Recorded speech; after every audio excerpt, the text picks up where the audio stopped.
My dear students, chapter 7 আর একটা নতুন math, একটা বেল, একটা ফ্রিকোয়েন্সি এবং একটা রিফ্লেক্টর সামনে আছে। বেল, এই যে ওয়েভ লেন্থ, ওয়েভটা যাচ্ছে একটা নির্দিষ্ট ডিস্টেন্স কভার করছে এবং যেখানে গিয়ে ওয়েভটা শেষ হলো তারও 17 মিটার দূরে গিয়ে একটা রিফ্লেক্টর আছে। কিন্তু যতটুকু পর্যন্ত ওয়েভ ছিল, এই ওয়েভের মধ্যে কি ডিস্টেন্স 1.29 মিটার।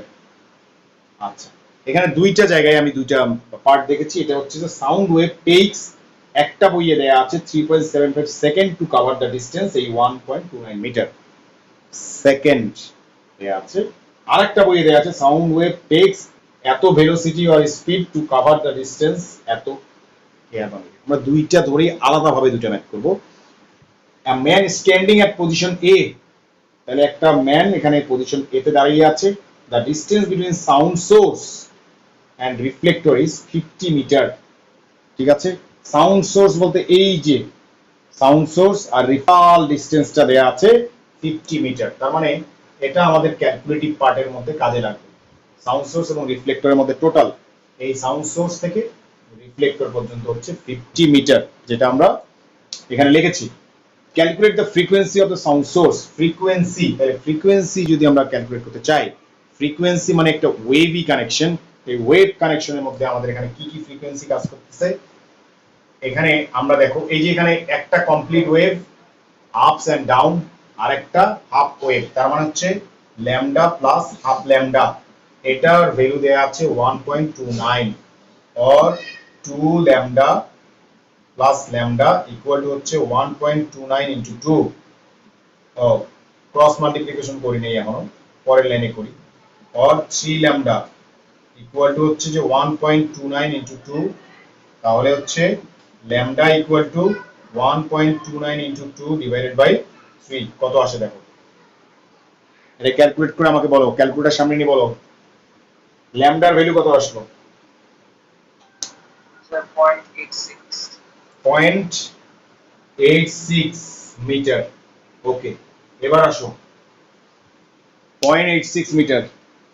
এবার হচ্ছে আমরা যদি পরে, এবার আমাদের এখানে কি ক্যালকুলেশন আছে, সাউন্ড ওয়েভ টেকস এই এতটুকু ফ্রিকোয়েন্সি মানে যেটা ওয়েভ ছিল, এই 3.75 আমি আগে সেকেন্ড নিচ্ছি, যেটা একটা টেস্ট পেপারে দেয়া আছে 3.75 second to cover a distance এত। তাহলে আমাদের ওয়েভ ভেলোসিটি যদি আমরা এখন এখানে বের করতে চাই, তাহলে ভেলোসিটি হচ্ছে v = s/t। যেহেতু টেকস করতেছে সাউন্ড, 1.29 ডিভাইডেড বাই হচ্ছে 3.75 সেকেন্ড। যখন আমরা এখানে t এর মান পাচ্ছি 3.75 সেকেন্ড, আমরা এখানে সেকেন্ড ধরলাম। আবার ইয়াটা হচ্ছে s হচ্ছে 1 পয়েন্ট, এই যে এখানে বলছে sound wave takes 3.75 second to cover a distance 1.29, 1.29 metre. তাহলে এখানে আমরা ক্যালকুলেট করে v টা কত পেলাম, v এর ভ্যালু বলো।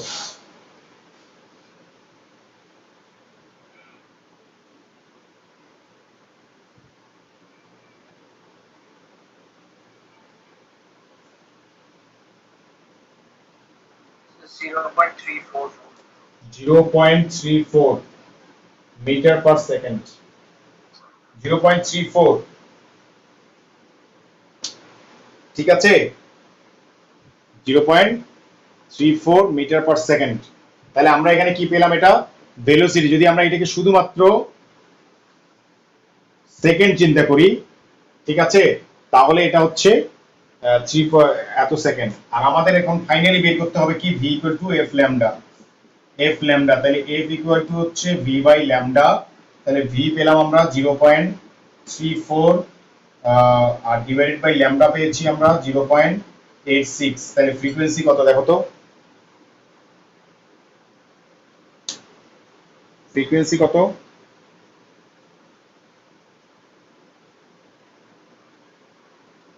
ক্যালকুলেট করো, তাড়াতাড়ি করো calculate and tell me the calculated value.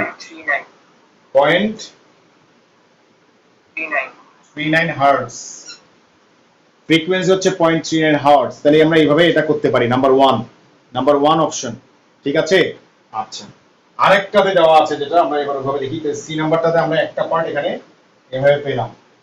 এখানে যদি আরেকটা পার্ট আমরা দেখি, এই পার্টটা নাই, তাহলে এখানে কিন্তু এই টাইমিংটা এখানে দেখো মিটার পার সেকেন্ড ওটাকে ধরা যাবে না, ওটাকে আমাদের ধরতে হবে এই যে এমএস। যদি কখনো দেখে এই যে এমএস শর্ট ফর্ম, কিন্তু এমএস হচ্ছে মিলি সেকেন্ড। তাহলে এখানে আমরা আবার এখানে কি করব, V equal to S by T. তাহলে এখানে এস হচ্ছে 1.29 মিটার আর টি হচ্ছে 3.75 এমএস, মানে মিলি সেকেন্ড। যদি এম অবলিক এস দেখতে তাহলে metre per second velocity count করা হতো।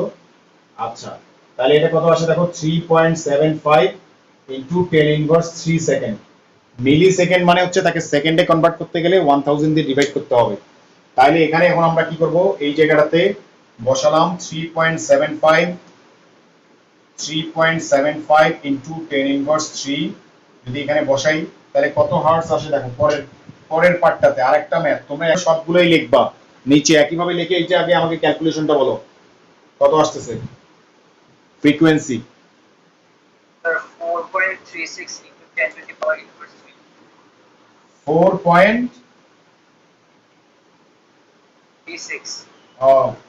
4.36 Yes, sir. না না, এখানে এখানে এই জায়গাটা তো আমরা এখানে তো আমরা বসাই নেই 1.29, সরি এখানে তো আমরা এখানে বসাই নেই, এখানে ভ্যালুসটা বসাই নেই, সরি। 3.75 ইনটু 10 ইনভার্স 3, তাহলে এখানে বসালে ভি কত আসে দেখো তো, এখানে ভি কত আসতেছে, মিলি সেকেন্ডকে আমরা সেকেন্ডে কনভার্ট করেছি, V equal to S by T formula লিখেছি কিন্তু ভ্যালুসগুলো বসাই নেই। এস এর ভ্যালু 1.29 ডিভাইডেড বাই টি হচ্ছে 3.75 ইনটু 10 ইনভার্স 3 সেকেন্ড। তাহলে এটা কাটা, এটা ডিভাইড করলে কত হয় দেখো তো, Sir, V আসে 344. 344 মিটার পার সেকেন্ড। তাহলে এখানে 344 কে যদি আমরা এটা ডিভাইড করি তাহলে কত আসে দেখো তো, এটা 400. 400 হার্টজ। তাহলে আমি বলি দুইটা জায়গায় আমরা দেখেছি, একটা হচ্ছে প্রথম ম্যাপে এখানে মিটার পার সেকেন্ড, এটা হচ্ছে মিটার সেকেন্ড, মানে মিটার বলতে আমরা এখানে মিলি সেকেন্ড এটাকে ধরতে হবে, এমএস মানে millisecond. Sound wave takes 3.75 millisecond যদি হয় তাহলে এভাবে করব আমরা, V equal to S by T. এই এস তো দেয়াই আছে, টি হচ্ছে মিলি সেকেন্ডকে সেকেন্ডে কনভার্ট করতে গেলে 1000 দিয়ে ডিভাইড করতে হয়, করে আমরা ভিটা বের করব। ভিটা বের করার পরে এখানে আমাদের ফ্রিকোয়েন্সি আমরা বলেছি, একটা কমপ্লিট ফ্রিকোয়েন্সি হচ্ছে ল্যামডা আর একটা হচ্ছে হাফ ল্যামডা, ঠিক আছে। তাহলে ল্যামডা প্লাস হাফ ল্যামডা ডিসটেন্সটা দেওয়া আছে 1.2 মিটার, 1.2 এখানে ল্যামডা বের করেছি 0.86, এখানে V equal to F lambda করে এফ এর ভ্যালু ভি বাই ল্যামডা করে আমরা 344 এবং 0.86 ডিভাইড করে 400 হার্টজ বের করলাম। এভাবেই কিন্তু আমরা সি নম্বরে ফ্রিকোয়েন্সিটা বের করতে পারি। তাহলে আশা করি তোমরা এটা বুঝতে পারলে। বুঝছো কি বলছি? যদি আমাদের এখানে 3.75 মিলি সেকেন্ড না থেকে মিটার পার সেকেন্ড থাকতো তাইলে আমাদের আর কোনো কাজই ছিল না। এখানে V equal to F lambda করে আমরা F equal to V by lambda, just এই ভি এর ভ্যালুটা এটা বসায় দিতাম আর ল্যামডার ভ্যালুটা তো আমরা 0.86 একটু আগে ক্যালকুলেশন করে পেয়েছি, করে সরাসরি করলেই হয়ে যেত। কিন্তু যদি এম অবলিক এস না দিয়ে এমএস দেয়া থাকে তখন ওটাকে মিলি সেকেন্ড ধরতে হবে। আরেকবার একটু করে তোমাদেরকে বলে দিচ্ছি, আমরা সি নাম্বার পর্যন্ত তো বলে ফেলছি, আর ডি নাম্বার ইকুয়েশন আমাদেরকে করতে বলছে, will the man heard to sound if the bell is rank for only one time. বেলটা যদি একবার কাঁপে তাহলে এই ম্যানটা, যে এই পজিশনে যে মানুষটা দাঁড়ায় আছে, সে কি দুইটা সাউন্ড শুনতে পারবে কিনা। একবার বেল বাজতেছে তার কান একবার শুনবে, আরেকবার হচ্ছে রিফ্লেক্টরে ধাক্কা খেয়ে আসবে, মানে দুইটা সাউন্ড সে শুনতে পারবে কিনা, এটা হচ্ছে আমাদের কন্ডিশন। কন্ডিশনের মধ্যে আমরা প্রথমে দেখলাম যে কোনো ইকো নাই, কোনো কিছু নাই, নরমালি হচ্ছে বেল এখানে আর সোর্স হচ্ছে এখানে, ঠিক আছে। তাহলে এখানে বেল বাজলো, সোর্স পর্যন্ত ম্যান এখানে দাঁড়াইলো, ম্যানের কাছে একবার গেল, নরমালি গেল, সে তো একবার শুনতেই পারলো সাউন্ডটা। প্রশ্নটা হচ্ছে এখান থেকে আরেকবার ফিরে এসে সে দ্বিতীয় সাউন্ডটা শুনতে পারবে কিনা।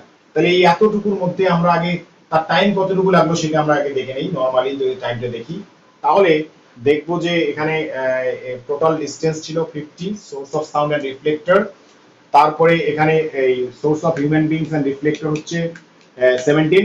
তাহলে এই এতটুকু জায়গাটা হচ্ছে আমাদের 50 minus the first sound distance হচ্ছে 50 মাইনাস 17, 33 মিটার। আর এই 33 মিটারে তার সময় লাগলো স্বাভাবিকভাবে কত, নরমালি আমরা জানি V equal to S by T, কারণ এখানে কোনো ইকোর বিষয় নাই, ইকো হইলে 2d/t আমরা লিখি আর কি, ঠিক আছে। টি ইকুয়াল টু 2d/v আমরা যেটা পরে লিখেছি, তাহলে টাইম টেকেন হচ্ছে t1 equal to s/v, s হচ্ছে আমাদের 33 ডিভাইডেড বাই v হচ্ছে 344, তাহলে 0.096 সেকেন্ড। আর নেক্সট টাইম টেকেন পরবর্তী সময়ে কতটুকু সময় লাগলো সেটা হচ্ছে t2 ইকুয়াল টু 2d/v, তাহলে 2d/v যদি হয় তাহলে আমরা 2d/v কেন হলো, কারণ এই সোর্সটা থেকে এই সোর্সে যাওয়া আসার জন্য একটা ইকোর প্রবলেম আছে বা ইকোর একটা প্রয়োজন আছে, তাহলে t2 equal to 2d/v equal to হচ্ছে 2 ইনটু 17 ডিভাইডেড বাই 344, 0.098 সেকেন্ড। তাইলে এখন আমাকে প্রশ্ন হচ্ছে সে এই সাউন্ডটা শুনতে পারতেছে, ম্যান এখানে আছে তার মানে সে এই সাউন্ডটা কি করতে পারতেছে, শুনতে পারতেছে, ঠিক আছে। আবার এখান থেকে সে ফেরত এসে শুনতে পারতেছে কিনা সেই সাউন্ডের টাইম টেকেনটা আমরা দেখতেছি 0.1 এর চেয়ে 0.09 ছোট, তাইলে কি শোনা যাবে দ্বিতীয় সাউন্ডটা কি সে শুনতে পারবে, দ্বিতীয় সাউন্ডে শোনার চান্স আছে। আমরা জানি যে একটা ইকো শোনার জন্য ন্যূনতম টাইম টেকেন হচ্ছে 0.1 সেকেন্ড, কিন্তু এখানে তো 0.09 সেকেন্ড, তাহলে 0.09 সেকেন্ড তো 1 সেকেন্ডের সমান নয়, তাইলে সে ইকোটা শুনতে পারবে না, সে শুধু একটা সাউন্ডেই শুনতে পারবে। বুঝতে পারছো?